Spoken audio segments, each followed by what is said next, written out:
And it turns out that boys are much more vulnerable to trauma of all kinds, including trauma in birth and prematurity and low birth weight, than are girl babies. The girl babies are innately more resilient. So not only are they more likely to have trauma, they're less likely to get what they need in terms of their full physical and psychological emotional needs. They're not picked up as often. They're not held and slept with as often. They're not breastfeeded as often and not breastfed as long as a girl baby. And that's exactly the opposite of what's needed. So you end up with a lot of acting out boys who really are suffering from having been vulnerable in the first place. Then they didn't get all their needs met.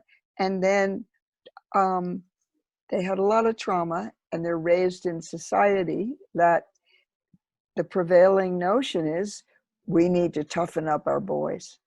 And that's a very dangerous thing. So along with that goes shaming and any number of things that actually cause this result that we have of brittle men, angry, depressed, brittle men who can't access their feelings. And women wonder, how come I can't talk to him? Well,